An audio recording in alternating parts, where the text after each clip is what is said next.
Football. My name's Tarula, I'm a real bad dude, making sounds and noises that are certainly rude. But when we're on the field, my noises aren't art like or a plain old bar. It's the Spoiled King, Maryland, Diamond Green. Welcome to the Married with Picks podcast, Season 5, Episode 13, Week 13. All right, Steve, so we have no teams on bye, but we do have 4 games already played. So we'll be going through the Sunday games, obviously. So first game on the list is Chargers at Falcons. It opened at Falcons minus 2.5. It is at Chargers minus 1.5. We have the Falcons coming off a bye week and the Chargers coming off their Monday night loss, traveling to the East Coast. Atlanta's on the East Coast, right? They are. Well, not on the ocean, but they're on the East Coast. Okay. So I still kind of feel like the Falcons are a fraud. I don't think they've really beat anybody good. Their wins against the Saints in the first matchup, Bucks twice, Panthers, Cowboys. They lost to the Steelers, Chiefs, Seahawks, Saints second time around, and Broncos. So I don't have a lot of stats and stuff to back this They're up. in first place.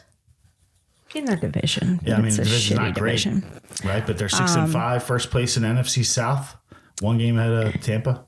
Yeah, so the Falcons don't generate much of a pass rush. I think that's good for Justin Herbert. He's playing well. I didn't think I would like him, but I kind of like Jim Harbaugh. So I'm going Chargers. Did you even watch football when he was a coach of the 49ers? I remember. Back 2012, that was Kaepernick, 13, right? Yeah, Kaepernick was definitely Harbaugh. Yeah. Well, you hear bad stuff about him from Michigan. Well, he was a good record, but maybe some questionable dealings. No, but the only thing you heard was, the fact of recruiting, maybe recruiting violations and, stealing signs, but that happens everywhere. They just made a big deal about with Michigan because Michigan was number 1 in the country. So it's like a Belichick Patriots type thing? Well, yes. I don't know. Kind of. Belichick, the accusation's there. They're sneaking cameras into practice.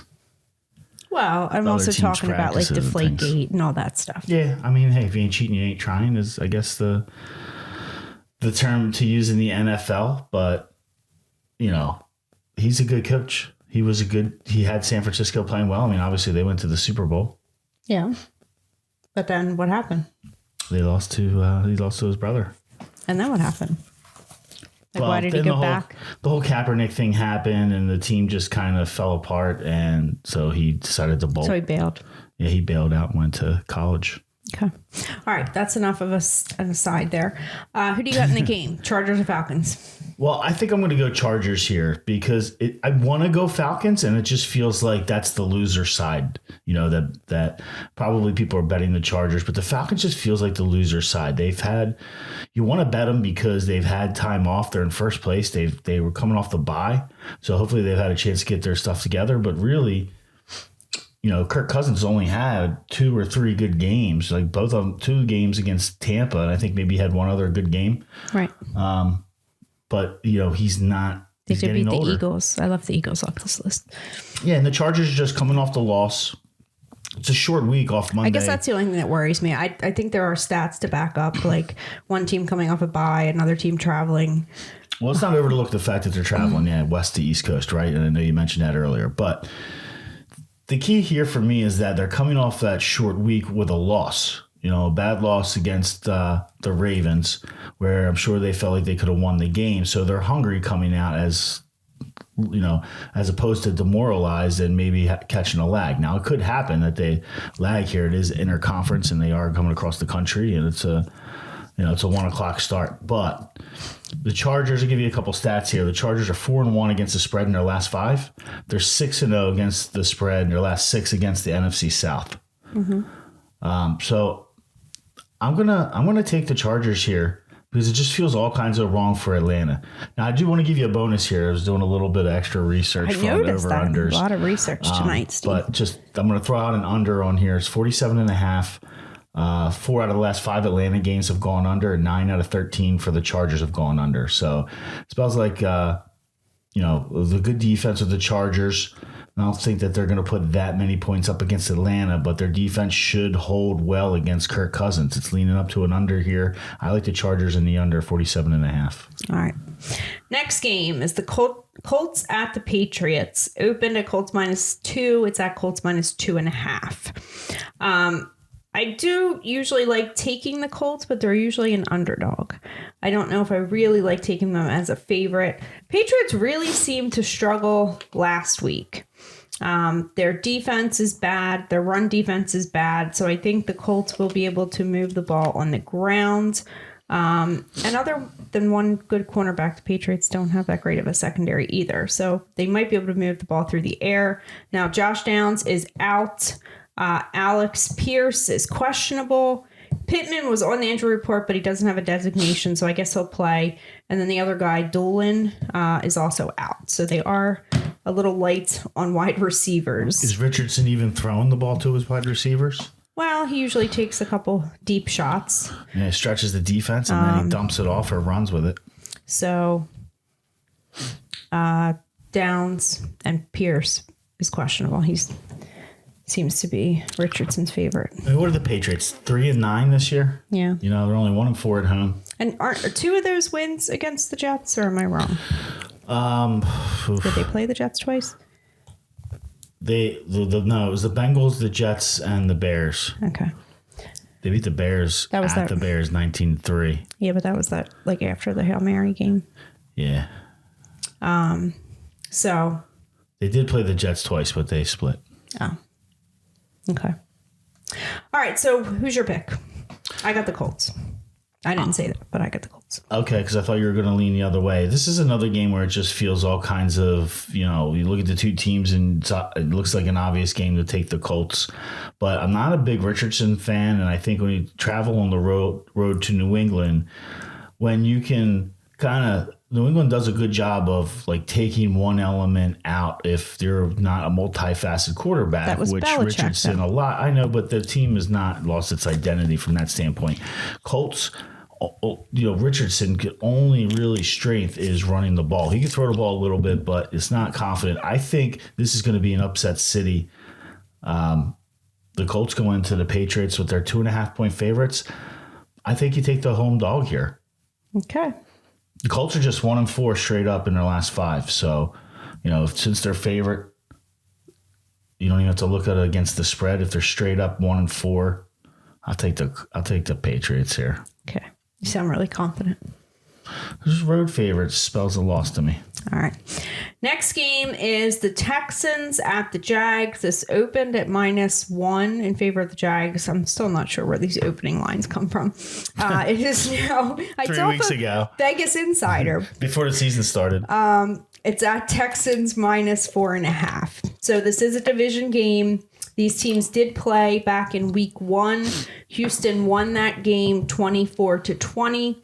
Last year, they split the 2 matchups. Texans coming off their tough loss to the Tennessee Titans last week. Jaguars coming off a bye week. Sounds like Trevor Lawrence will be back at quarterback. I really liked the Texans last year, but they just haven't looked real good. They don't generally blow teams out. It is a division game, so I'm actually going to take the Jags here. Dougie P made some changes on the bye. It really scares you because the Texans are 4.5-point favorites on the road, right? So they haven't looked that good. But if I had to bet it, I would take the Texans. I think that this is a spot where Trevor Lawrence is coming back. I don't think he's real excited about doing it either, especially with that off-shoulder injury. So I would take the Texans if I got to play it. Not a huge fan of this one because typically in the division games I like to take the home points, but it's hard to take the Jags nowadays. Oh, I thought you would have been on Jags for sure. Yeah. You're jumping off the bandwagon, huh? Yeah. All right. Next game is the Seahawks at the Jets. This opened at Jets -4.5. It's at Seahawks -1.5. Before we get too far into this one, it should be mentioned that Eberflus, the Bears coach, got fired today. So it's open season on firing coaches. It has begun. So, I looked at the Jaguars to get rid of Dougie P, especially if they lose this one. Wow. I don't know. All right. The Seahawks are at the Jets. Yeah.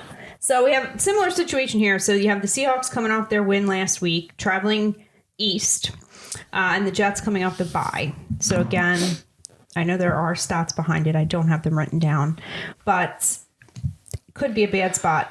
I refuse to take the Jets under any circumstances. They were on the bye week last week, so we don't have like the recent. There's obviously been other more recent things to talk about. I got sucked into the Eberflus vortex today. I watched a million fucking replays of that whole situation.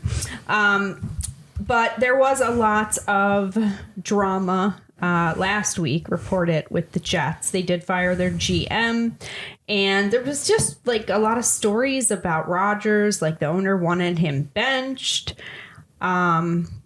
And then a lot of talk about him playing again next year and where he's going to play, because it doesn't sound like the Jets want him. I don't know if anybody would really want him at this point, to be honest with you.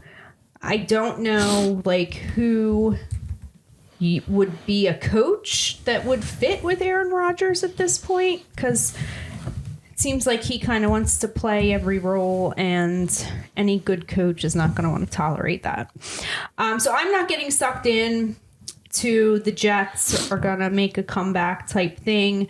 They are going to be without their tackle, Tyron Smith. He's already been ruled out. And I'm not sure what's up with Breece Hall, because he popped I'm up just trying to look at it, see on if you knew. the report. Now, he was a limited participant at practice, and he's officially questionable. I'm not exactly sure when or where or why he got injured, but I do think that's a big piece for them if he were to not play. So I am going to take the Seahawks in this one. But, I mean, even if he couldn't play, I'd get excited to watch Braylon Allen. I've been waiting for him all season, been stashing him in some leagues for fantasy football. So I was hoping to get a chance to see Allen play. But honestly, it doesn't even excite me if he does play that the Jets would have a chance to win. I mean, it's just so beat up on the Jets right now. And watch, this is probably where the value comes into play for the Jets for the rest of the season. But it's almost like, I almost have to see it happen first and then jump on. But maybe, it's probably you'll see it once and then everybody will jump. And the line will be back up. But so now it's probably the time to take the Jets at home, especially when you have Seattle coming all the way from the West Coast, the Northeast, the way West Coast, the Northwest, way up top. Wait, okay. So I want to take Seattle here, though, because they're 5-0 against the spread in their last 5 versus the Jets. Who are you taking? They're 5-1, the Seahawks. Seahawks, okay. They're 5-1 straight up in the last 6 on the road. So road team travels, defense travels. Hopefully Seattle shows up and shuts the Jets down. I'll take Seahawks -1.5. All right, same side of that one. All right, next game is the Steelers at the Bengals. This opened at Bengals -5. It's at Bengals -2.5.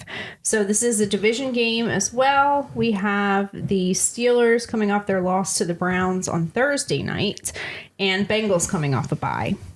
So over the last 4 seasons, these teams are 4-4 against each other.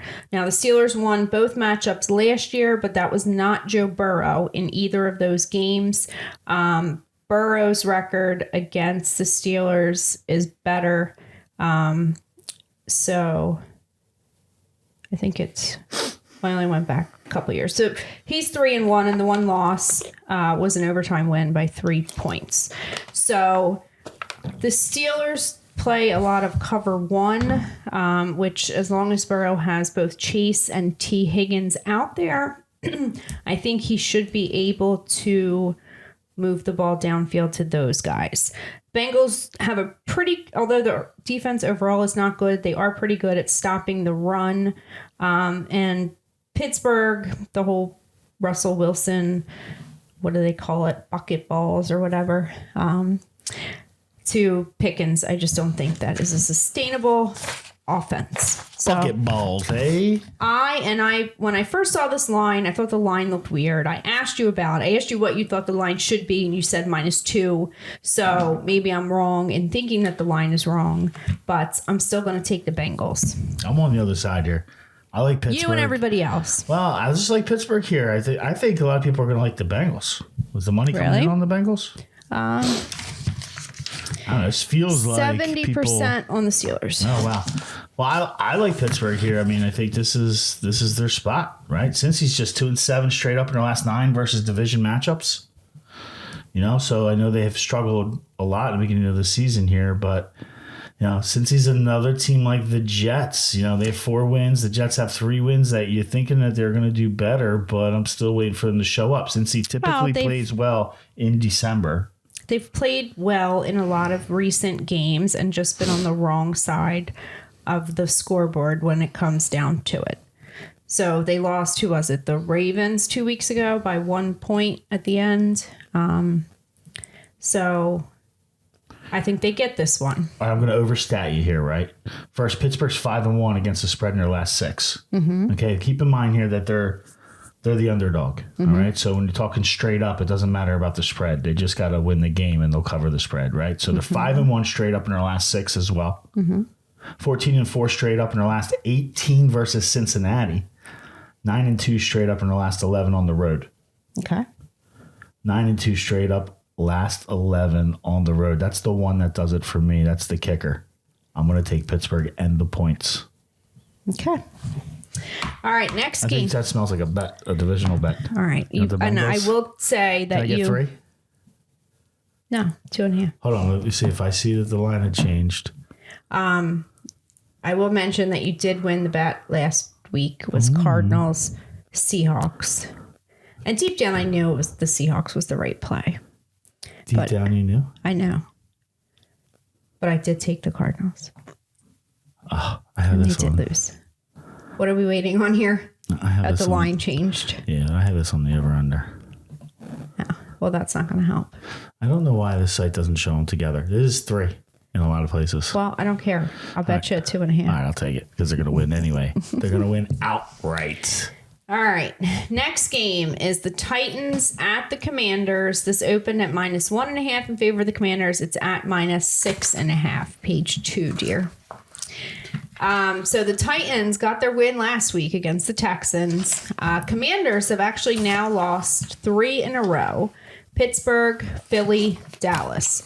And because they played Philly and because I really thought they were going to beat Dallas, we got to watch both of those games in full. And I was not impressed by the Commanders at all. They did cost me a lot of money last week, although I did get it all back on the 4 o'clock games. But when they played Philadelphia, I thought a lot of his throws were like short. And I was thinking maybe it's the rib injury lingering. But they also you were at the game, so maybe you didn't pick up on these things. But they didn't throw the ball to wide receivers. Like, what's his Commanders? name? Yes. Against the Eagles? Yes. Yeah, because they were blanketing them the whole time with Mitchell and... But he was throwing it like to Eckler and to the tight ends. But he did not throw a ball to a wide receiver until I think he hit Terry McLaurin for like a 10-yard gain in like the 3rd or 4th quarter. The defense was getting pressure all game, right? Plus you had Quinton, but don't you Mitchell, think and... like the fact that you can go 3/4 of a game and not target a wide receiver, is that not like a game plan thing more so than like a situational thing? And it could have been the game plan not to go to the wide receiver, but I don't know why you would do that other than the fact that Philadelphia's defense and specifically their cornerbacks have been outstanding. Between Cooper DeJean and Quinyon Mitchell, they've been shutting everybody down, and that proved that they didn't really throw the ball at all to... I mean, I guess maybe it could have been, like I said, it seemed to me like a lot of his throws were like very short. Like the receiver had to come back for it, and it was still like on the ground in front of him. Yeah. If you're not going to get pressure on the guy, you can sit back there and afford to, let the defense go, let the wide receivers get deep and launch the ball, which he's done that against bad teams. When he's playing against good defenses that are getting pressure on him, they got to get the ball quick and out of his hand. And really, that's what they showed success against the Eagles earlier when they've lost. Like, if you remember the Tampa game, right? Even though they were throwing to receivers, he was snapping the ball and getting it out of his hand quick. So with the rookie quarterback, they were probably just trying to get the ball out of his hand quick, but utilizing the running backs and the tight ends. Okay. Now, So there's also been like talk of Cliff Kingsbury, who's the OC there, kind of this, I don't know if teams figure him out or he's even like galaxy braining himself. I don't know, but he tends to kind of fall off the second as half the of the season goes on. Yeah. Now, on the other side, since Levis came back from his injury, which he's played 3 games since then, he's been playing much better. He hasn't been making the boneheaded moves. He did have a pick 6 last week against the Texans. He threw 1 interception in the game prior, and he actually had 1 game where he threw no interceptions. So the Commanders also have a lot of injuries. So obviously Brian Robinson went down on the first play last week, which also cost me. He was a limited participant, so he may or may not play this week. Austin Eckler has already been ruled out. Their tackle, Andrew Wiley, has already been ruled out. And then Noah Brown, wide receiver, was DNP at practice, along with Zach Ertz, who seems to be his go-to guy in certain situations. So a lot of injuries there. It doesn't really feel good to trust the Titans, but he looks at Ertz a lot down on the goal line. Yes, he does. At 6.5, I'm going to take the Titans here. I'm going to take the Titans too. It's just too many points with Washington. I don't think you need to say anything more. They're not playing as good as football as they were the first half of the season, and 6.5 points is just too much for Washington to be giving up to anybody. All right. So I don't like Levis at all. So, I mean, he's been playing okay. He's been playing better, so it's enough I had to hopes encourage for me Levis, that they can cover this. You know. All right. Next game, Cardinals at Vikings. Open at Vikings -1.5. It's at Vikings -3.5. Now, when it comes to the Vikings, I always worry about the Flores defense against whoever they're playing, and I worry about Sam Darnold at quarterback. Now, Kyler did face a Brian Flores defense once when Flores was with Miami. Miami won that game 34-31, but Kyler Murray threw 3 touchdowns and had 106 rushing yards. Cardinals are very much up and down. They came off the bye and were obviously down last week. I think they only put up 6 points against the Seahawks. So I'm hoping that they are going to rebound here. So I'm going to take the points with the Cardinals. And this is a situation where the money is on the Vikings. In the prior game, 60% of the money was on Washington. So I'm going to tell you this. I like the fact that Minnesota stepped up and they signed Daniel Jones, right?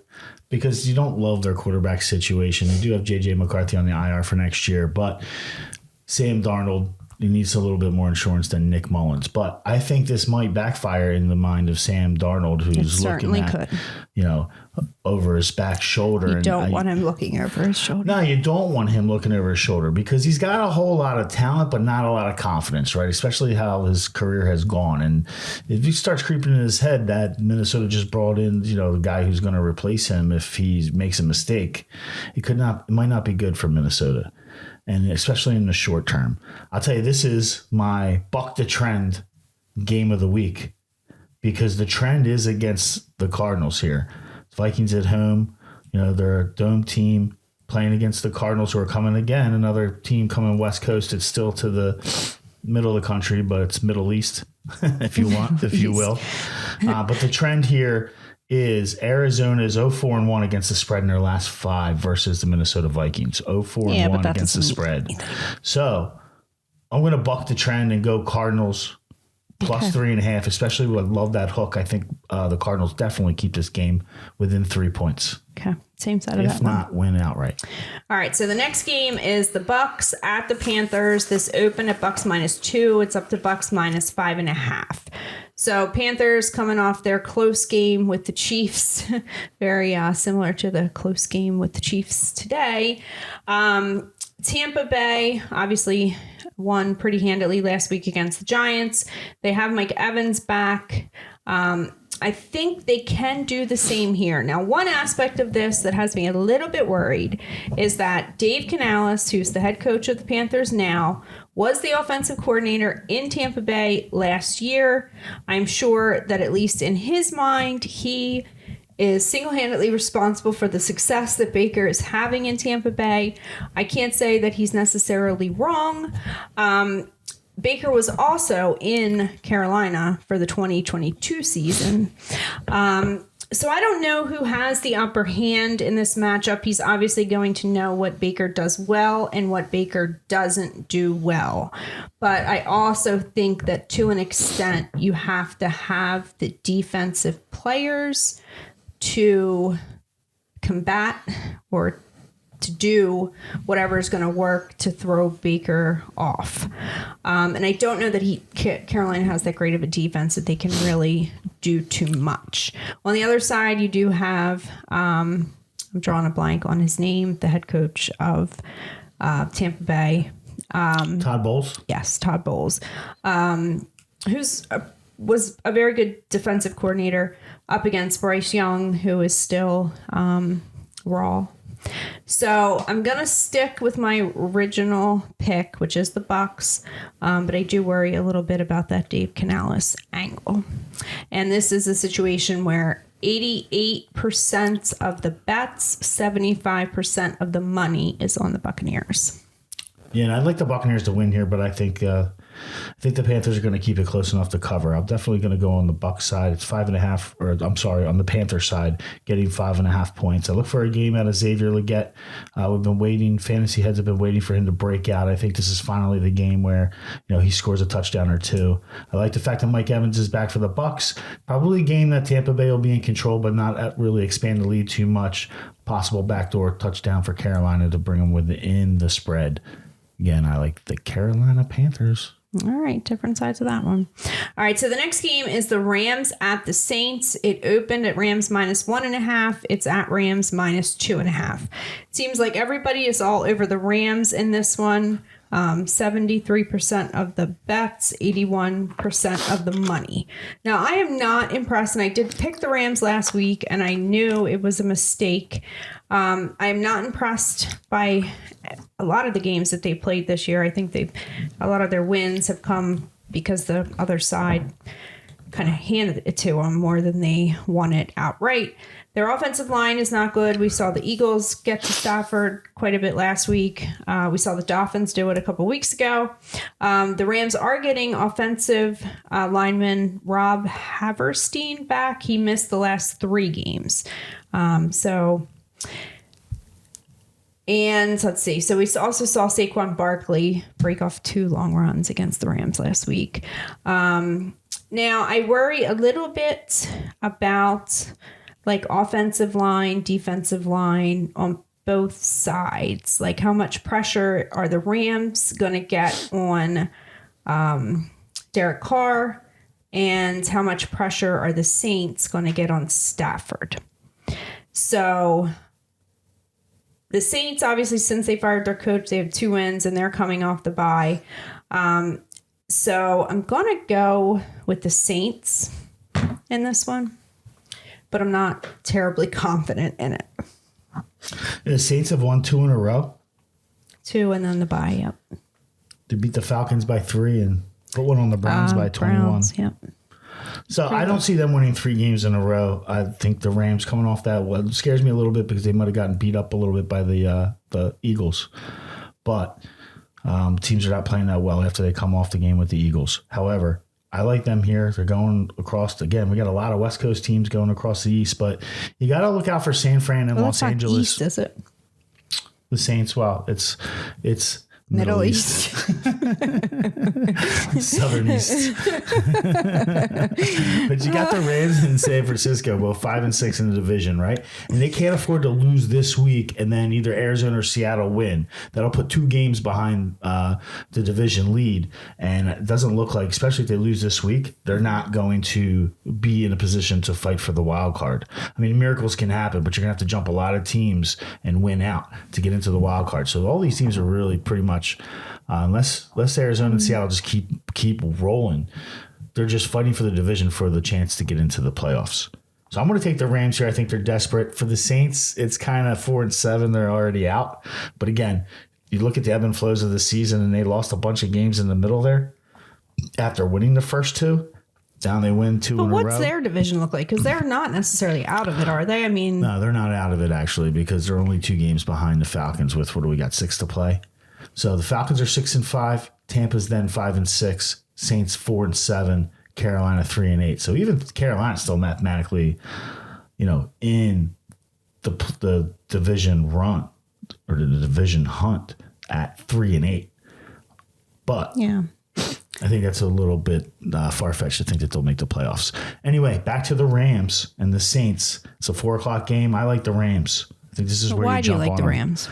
Because I don't like the Saints, right? Okay. And I'm saying that the Rams are desperate to get a win here from the ebb and flow of the season. You have the Saints who just won the last two. If you pay attention to what I'm saying, this is setting them up for a loss. The Rams who need a win to stay in the division. Okay, but hunt I'm to get in the asking you, playoffs. what aspect of their offense or defense?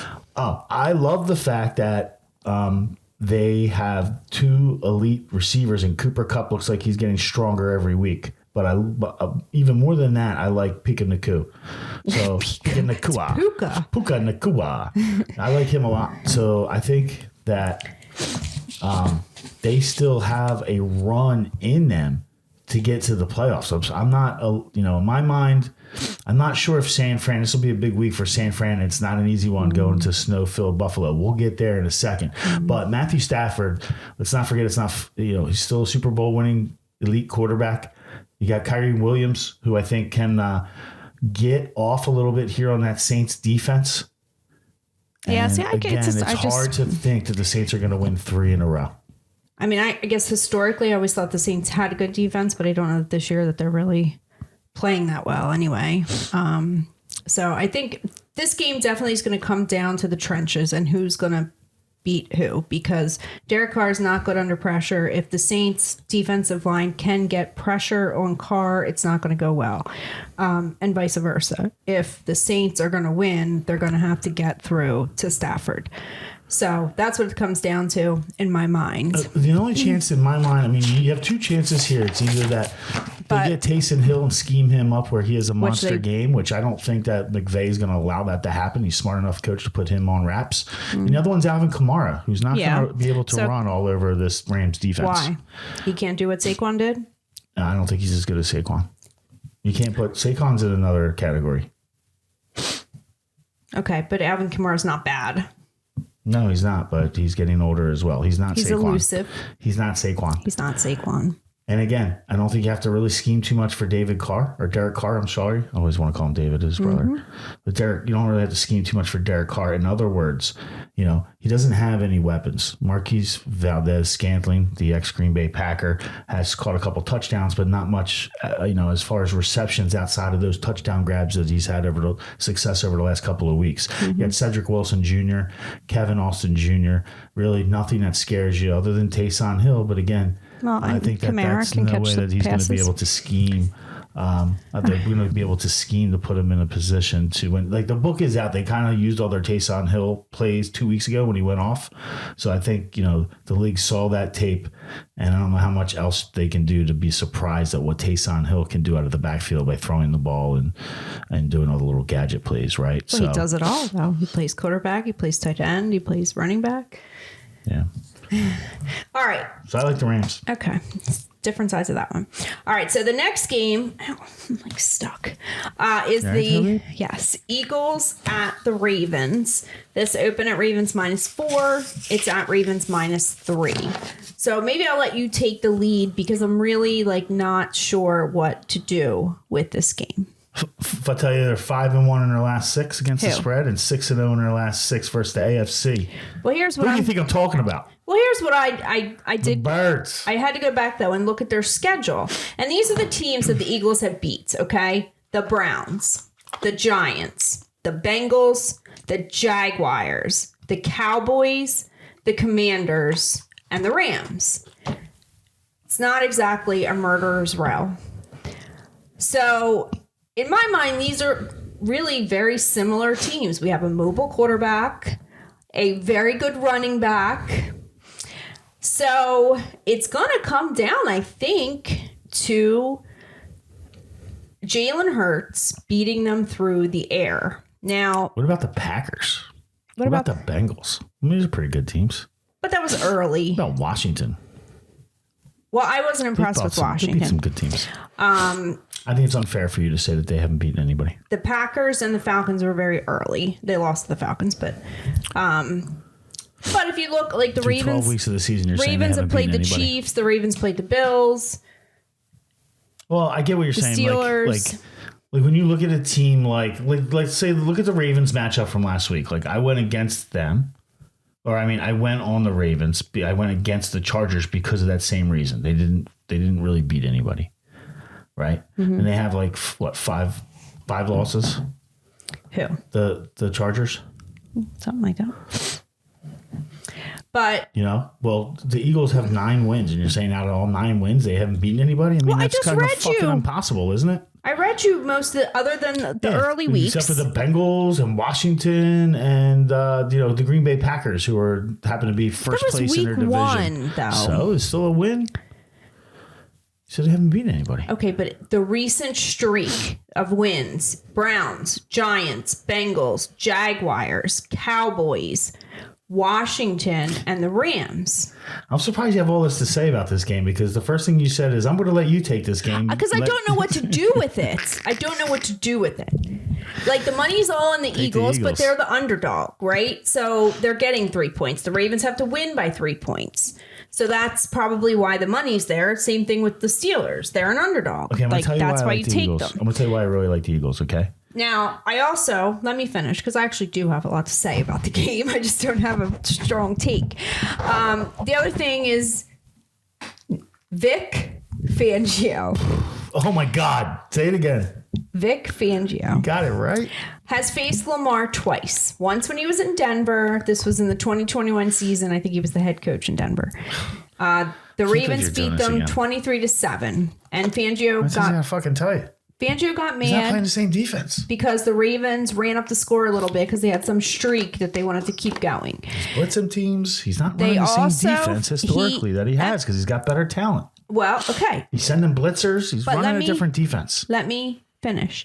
He also faced the Ravens last year, New Year's Eve or New Year's Day. I'm not sure which. When he was the Dolphins, defensive coordinator for the Miami Dolphins. And the Ravens won that game 56-19. The Dolphins gave up at the end of the season. Halfway through, they sucked. Why did they give up last year? They had Tua. They were good last year. They sucked. They were mad. After they lost to the Eagles about halfway through the season. Oh, God. They gave up. They did. They gave up. The defense hated Fangio. That's all you heard when he came out of Miami, is that the defense stopped playing for him. Anyway, go ahead. I didn't mean to interrupt you. Go ahead. But I'll trash your theory in a fucking second. So just like I did last week. Now I understand. Just like Fangio tore up, just like McVay tore up Fangio's defense last week, right? No, I didn't say that. Yeah, you did. You said that Fangio hasn't played well against the defense. No, Fangio was the one that came up with the defense that beat the Rams for the Patriots in the Super Bowl, because Belichick followed his blueprint against the Rams. Okay. I was complimenting Fangio. Now, does Fangio do that here? Does he copy the Steelers' blueprint? Because the Steelers are the only team that can seem to beat the Ravens pretty consistently. I don't know that they're going to play one safety high. So if I was confident that he was going to follow the tape. That's definitely not their adjustment. So, okay, then I'm going to take the Ravens. Plus the fact that they got Sidney Brown coming back this week, who was a rookie last year. It's Chase Brown's brother, actually, the running back from the Bengals. But could be arguably the best safety on the team. But you're also going to be without Darius Slay. Yeah, that's not a big deal. That actually makes us better, in my opinion. I know it's hard to say. Slay's kind of all-pro talent, but get him out of the way. Let these rookies play. One other thing is that you can't run on the Ravens. Like, I went back and looked at the stats from every game they played, and nobody has more than 60 yards. Sounds like a challenge, Saquon. Maybe, but nobody runs on the Ravens, Saquon. Pretty consistently. Well, we'll see, because nobody runs on the Eagles too, right? And they're going to have Derrick Henry. So, hey. Listen, I'm a little worried about Brandon Graham getting injured. He was the heart of that defense, and we'll see what happens this year. Now, I guess here's my other question is Devonta Smith. Because what this game comes down to for me is Jalen Hurts is going to have to win it through the air. And if he only has A.J. Brown, then that might not work. Now, if he has Devonta Smith, that's definitely going to help. But he was a limited participant at practice the past 2 days, and he's questionable for the game.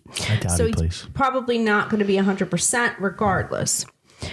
So that's what it comes down to for me. Jalen Hurts is going to have to win it in the air. Can Jalen Hurts win it in the air?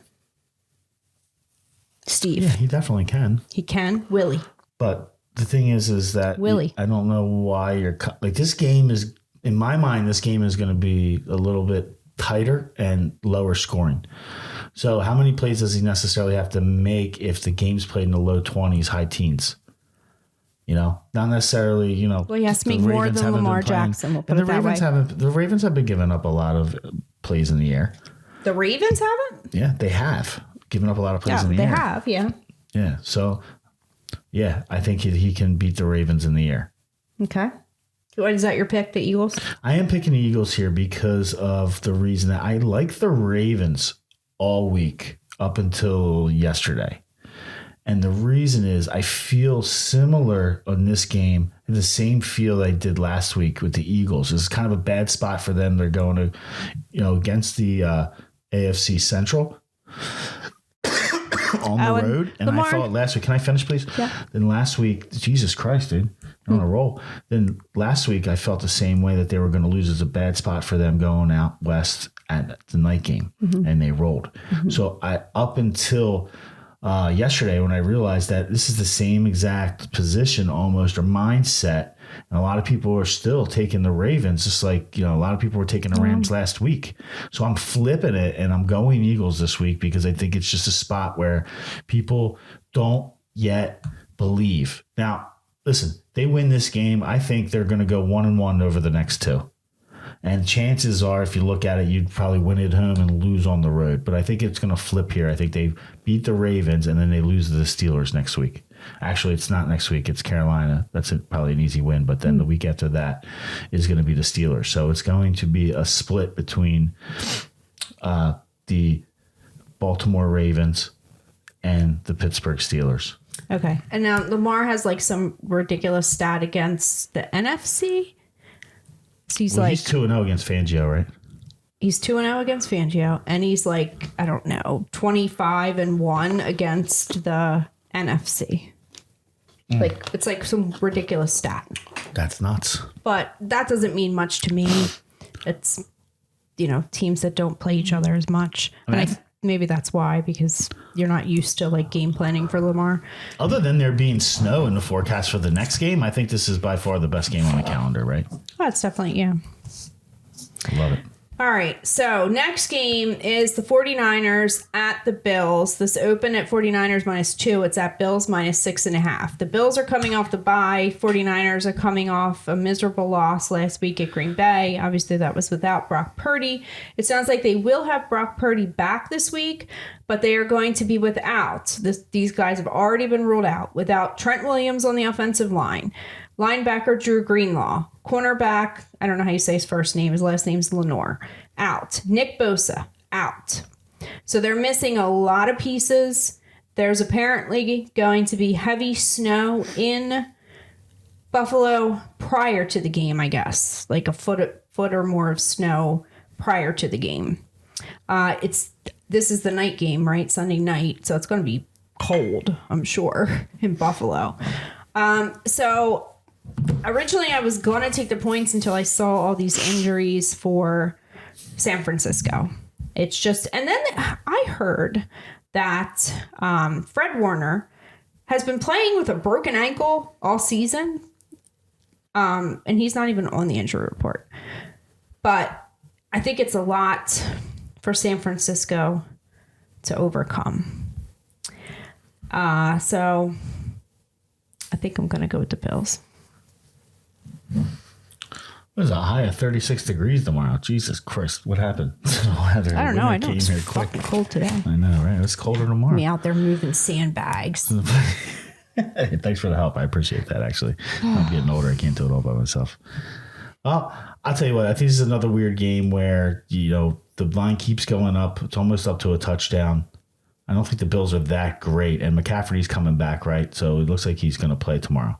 Well, McCaffrey's been back. He hasn't been very productive. I'm sorry. I meant Purdy. McCaffrey's clearly back, but Brock Purdy's supposed to play tomorrow. Did you hear about the other injuries that I just read off? The defensive guys are in trouble, right? But so they're going to have a hard time to keep it up with the Bills. But I think the great equalizer is the blizzard of 24 coming into Buffalo with the lakeside effect. Snow. So that can be a great I don't think equalizer. they get a lot of snow out there in San Francisco. No. But I think that this is a game where it's going to be a battle in the trenches, and I think it's going to be a tight game. I'm going to take the 49ers in the points. Okay. Different sides of that one. All right. And then the final game is the Monday night game, Browns at Broncos. Open at Browns -2. It's at Broncos -5.5. Now, I've actually been betting the Broncos the last few weeks and feeling very good about it. Now, this game is not that case, because I don't know what to make of them in this matchup. Generally, you think of the Browns of having a good defense, but I don't know that they really do this year so much. Now, obviously Jameis Winston got his win in the snow last week. And unless there's going to be snow in Denver, which I guess there could be, I'm going to stick with Denver as my pick, but I'm not that confident in it.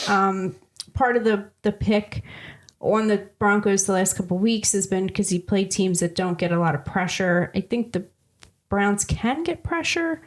So that is kind of the one thing that worries me. But overall, I mean, how much can you really trust Jameis Winston to do it twice in a row?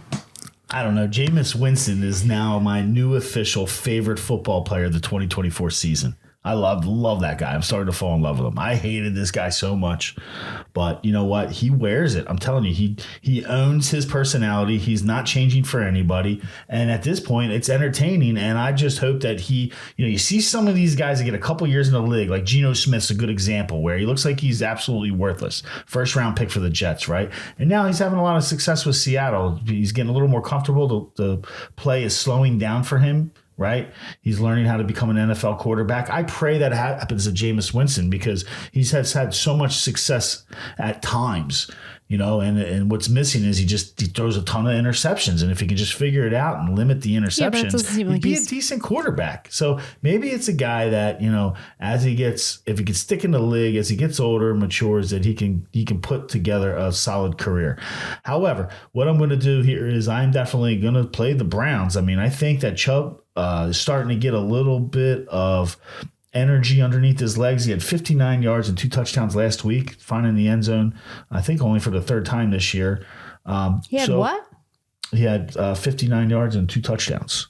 Jerry Jeudy, Elijah Moore. Oh, he's playing.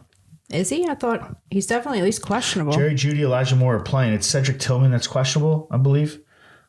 He didn't practice today. Jeudy was so definitely he's probably on the not injury gonna play. report. You think so? He was on the injury report. When? Today, I looked at the injury report, the NFL injury report. Sure. Let me see. He's not. And he was not a listed. designation. Okay. So I don't see anything when I'm looking at the ESPN depth chart. Okay. I think he's fine. Okay. But the Broncos do have Patrick Surtain, who's pretty good. So he'll probably be on Jeudy. Judy's not. Oh, wait. Jeudy was a Bronco. Revenge game. And Sean Payton apparently didn't like him very much. So he got rid of him. Jerry Judy's a good talent. And if they can find a way to get him the ball, especially against the Broncos, I'm sure he's going to want to get a little revenge here. Probably. I'm taking the Browns. All right. I got to stick with the Broncos. I don't love the schedule this week, in case you haven't been able to tell. I kind of really like the Browns.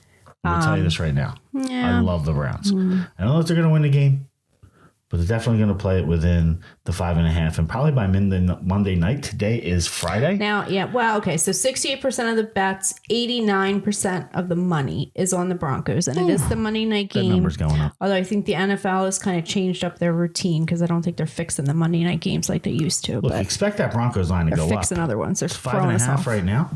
playing games with us. You're back on the fix. It used to be the Monday night game was always fixed. I got 5.5 But I pretty think much the across NFL the board. figured out that we all figured it out. So now they got to change it up. Keep us guessing. They've been keeping us guessing this year. Keeping us guessing? Yeah. All right. That's going to do it for us. So remember to like and subscribe. And we'll see you back here week 14. Peace out. Wildcats.